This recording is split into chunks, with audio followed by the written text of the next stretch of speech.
ನಮೋ 3.0 ಇವತ್ತೇನಾಗುತ್ತೆ ಬೆಳವಣಿಗೆಗಳು ಅನ್ನುವಂಥದ್ದನ್ನು ನೋಡಬೇಕಾಗಿದೆ. ಕಾರಣ ಎನ್ಡಿಎ ಮೈತ್ರಿಕೂಟದ ಸಭೆ ಈಗ ಸದ್ಯಕ್ಕೆ ಅಂತ್ಯವಾಗಿದೆ. INDIA ಮೈತ್ರಿಕೂಟದ ಸಭೆ ಆರಂಭವಾಗುತ್ತೆ. ಇಬ್ಬರ ಮೇಲೆ ತುಂಬಾ ಡಿಪೆಂಡ್ ಇದೆ, ನಿತೀಶ್ ಕುಮಾರ್ ಹಾಗೂ ಚಂದ್ರಬಾಬು ನಾಯ್ಡು ಅವರ ಮೇಲೆ. ಅದರ ಮಧ್ಯದಲ್ಲಿ ಹಲವು ಲೆಕ್ಕಾಚಾರಗಳು ಕೂಡ ಬರ್ತಾ ಇದೆ. ರಾಹುಲ್ ಗಾಂಧಿ ಅವರು ನಿನ್ನೆ ಆಡಿರುವಂತಹ ಮಾತು, ಜೊತೆಗೆ ನರೇಂದ್ರ ಮೋದಿ ಅವರು ಆಡಿರುವಂತಹ ಮಾತುಗಳು, ಸರ್ಕಾರ ರಚನೆ ಮಾಡೋಕ್ಕೆ INDIA ಕೂಟ ಯಾವುದೇ ರೀತಿಯಾದಂತಹ ಹಿಂದೇಟನ್ನ ಹಾಕ್ತಾ ಇಲ್ಲ, ಕಾಯ್ತಾ ಇದ್ದಾರೆ ಅವರು. ಅವಕಾಶ ಸಿಕ್ಕರೆ ಹೋಗೇ ಬಿಡೋಣ ಅಂತೇಳಿ. ಆದರೆ ನಿತೀಶ್ ಬಂದು ಚಂದ್ರಬಾಬು ನಾಯ್ಡು ಬರಲಿಲ್ಲ ಅಂದ್ರೆ ಆಗೋದಿಲ್ಲ. ಬಂದ್ರೆ ಇಬ್ರೂ ಬರಬೇಕು. ಅದು ಬಂದರೂ ಕೂಡ ಪೂರ್ಣ ಪ್ರಮಾಣದಲ್ಲಿ ಆಗೋದಿಲ್ಲ. ಕಾರಣ ಇನ್ನುಳಿದಂತಹ ಅದರ್ಸ್ ಅಲ್ಲಿ ಏನಿದ್ದಾರೆ ಅವರು ಬರಲೇಬೇಕಾಗುತ್ತೆ. ಸೊ ಬಿಜೆಪಿಗೆ ಒಂದು ರೀತಿಯಾದಂತಹ ಆ ಕಡೆಗೆ ಖುಷಿನೂ ಅಲ್ಲ, ಆ ಕಡೆಗೆ ದುಃಖನೂ ಅಲ್ಲ, ಹಂಗೆ ತಂದಿಟ್ಟಿದ್ದಾರೆ ಜನ. ಈ ಕಡೆಗೆ ಕಾಂಗ್ರೆಸ್ಸಿಗೂ ಅಷ್ಟೇ ಪೂರ್ತಿ ಖುಷಿನೂ ಪಡಬೇಕಾದಂಥ ಪರಿಸ್ಥಿತಿನೂ ಇಲ್ಲ, ಆ ಕಡೆಗೆ ದುಃಖ ಪಡಬೇಕಾದಂಥ ಪರಿಸ್ಥಿತಿ ಇಲ್ಲ. ಜನ ಇಬ್ಬರಿಗೂ ಹಂಗೆ ತಂದಿಟ್ಟಿದ್ದಾರೆ. ಗೆದ್ದರೂ ನೆಮ್ಮದಿ ಇಲ್ಲ, ಸೋತರೂ ಸೋಲಲ್ಲ ಅನ್ನೋ ಮಟ್ಟಕ್ಕೆ ಬಂದಿಟ್ಟಿದ್ದಾರೆ. ಒಂದು ಫಲಿತಾಂಶ ಭಿನ್ನ ಸ್ಥಿತಿಯಲ್ಲಿ ಎರಡು ಒಕ್ಕೂಟಗಳು ಬಂದು ನಿಂತ್ಕೊಂಡಿದೆ. ಸೊ ಬಿಜೆಪಿಗೆ ಗೆಲುವಿನಲ್ಲೂ ಸಹ ಒಂದು ಕಹಿ ಕಾಣಿಸಿಕೊಳ್ಳುತ್ತಾ ಇದೆ. ಅಂದುಕೊಂಡ ರೀತಿಯಲ್ಲಿ 400 ಪಾರ ಆಗಲಿಲ್ಲ, 300 ಪಾರು ಅಲ್ಲ, ಜಸ್ಟ್ ಪಾರಾದ್ರು. ಎಲ್ಲಿಂದ? ಬಹುಮತದಿಂದ. ಗೆದ್ದವರಲ್ಲಿ ಮೋಡ ಕವಿದ ವಾತಾವರಣ ಈಗ ನಿರ್ಮಾಣವಾಗಿದೆ. ಸೋತವರಲ್ಲಿ ಸಂಭ್ರಮದ ಸನ್ನಿವೇಶದ ಫಸ್ಟ್ ಟೈಮ್ ಅಂತ ಅನಿಸುತ್ತೆ ಇನ್ ದ ಹಿಸ್ಟ್ರಿ. ಗೆದ್ದವರು ಸಂಭ್ರಮಾಚರಣೆ ಮಾಡ್ತಾ ಇರುವಂತವ್ರು, ಸೋತವರು ಕೂಡ ನನ್ನ ನಂಬರ್ಸ್ ಇನ್ಕ್ರೀಸ್ ಆಗಿದೆ ಅಂತ ಸಂಭ್ರಮಾಚರಣೆಯನ್ನ ಮಾಡ್ತಾ ಇರುವಂತದ್ದು in the first time of the Indian history ಇದು. ಇಲ್ಲದೆ ಇದ್ರೆ ಗೆದ್ದವ್ರು ಖುಷಿಯಲ್ಲಿರ್ತಾರೆ, ಸೋತವರು ಅಯ್ಯೋ ಅಂತ ಹೇಳ್ಬಿಟ್ಟು ಬೇಜಾರಾಗಿ ಹೋಗ್ತಾ ಇದ್ರು. ಇಬ್ಬರೂ ಸಂತೋಷ ಪಟ್ಟು, ಇಬ್ಬರೂ ಸಂಭ್ರಮಾಚರಣೆಯನ್ನ ಮಾಡಿ, ಇಬ್ಬರೂ ಕೂಡ ಪಟಾಕಿಯನ್ನ ಹೊಡೆದಿರುವಂತ ಏಕೈಕ ಚುನಾವಣೆ ಅಂತಂದ್ರೆ 2024ರ ಲೋಕಸಭೆಯ ಚುನಾವಣೆ. ಕೆಲವು ಮೈತ್ರಿ ಪಕ್ಷಗಳಿಗೆ ಖುಷಿಯಾಗಿ ನಮಗೊಂದಿಷ್ಟು ಜೀವ ಸಿಕ್ತಲ್ಲಪ್ಪ ಅಂತ ಹೇಳಿ ಮೇಲೆ ಎದ್ದು ಕೂತ್ಕೊಳ್ತಾ ಇದ್ದಾರೆ. ಇನ್ನು ಕೆಲವರಿಗೆ ಓಕೆ ಫೈಟ್ ಮಾಡೋಣ ಅನ್ನುವಂಥ ಒಂದಿಷ್ಟು ಉತ್ಸಾಹ ಸಿಗ್ತಾ ಇದೆ. ನಾವಿಷ್ಟೆಲ್ಲ ಮಾಡಿದ್ವಲ್ಲ, ಆದರೂ ಕೂಡ ನಮ್ಮನ್ನು ಯಾಕೆ ಜನ ಈ ಮಟ್ಟಕ್ಕೆ ತಂದ್ರು ಅಂತ ಆಡಳಿತ ಪಕ್ಷದವರಿಗೂ ನೋವಾಗ್ತಾ ಇದೆ. ಎಲ್ಲವೂ ಕೂಡ ಇದೆ. ಯಾರ ಹಂಗಲ್ಲೂ ಇಲ್ಲದವರಿಗೆ ಹಂಗಿನ ಅನಿವಾರ್ಯತೆ ಈಗ ಸೃಷ್ಟಿ ಆಗ್ತಾ ಇದೆ.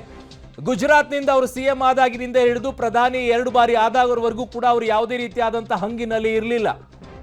ನಾನು ಅನ್ನುವಂಥದ್ದೇ ಅತಿ ಹೆಚ್ಚಾಗಿತ್ತು, ನನ್ನಿಂದ ಅನ್ನುವಂಥದ್ದು ಅತಿ ಹೆಚ್ಚಾಗಿದ್ದಿತ್ತು.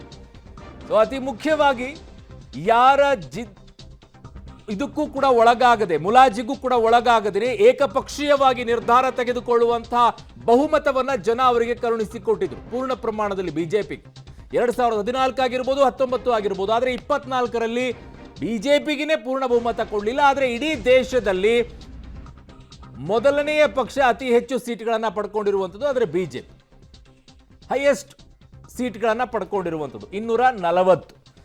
ಸೊ ಈಗ ಏನೆಲ್ಲ ಅಪ್ಡೇಟ್ಸ್ಗಳಾಗಿದೆ, ಏನೆಲ್ಲ ಆಗ್ತಾ ಇದೆ ಅನ್ನುವಂಥದ್ದು. ಬಹುಮತದಿಂದ ದೂರ ಉಳಿದಂಥ ಬಿಜೆಪಿ ಈಗ ಬಿಜೆಪಿ ಪಕ್ಷ NDA ಮೈತ್ರಿಕೂಟ ಅಲ್ಲ.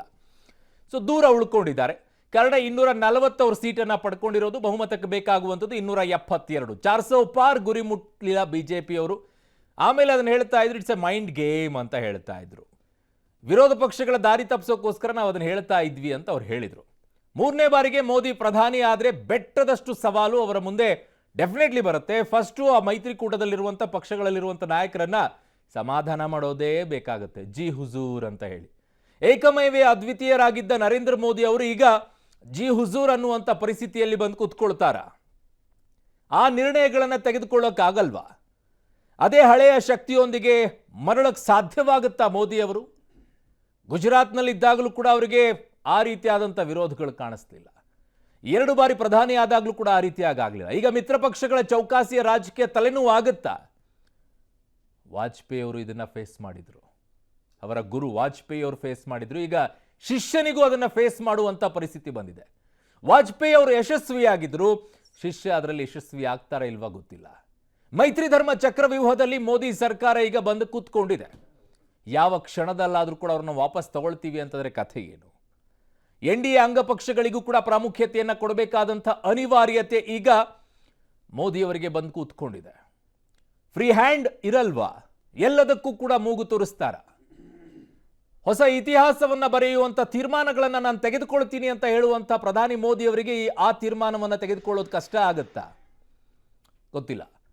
ಮೋದಿ ಕಠಿಣ ನಿರ್ಧಾರಗಳಿಗೆ ಬ್ರೇಕ್ ಹಾಕಲಿದೆಯಾ ಮೈತ್ರಿ ವ್ಯೂಹ?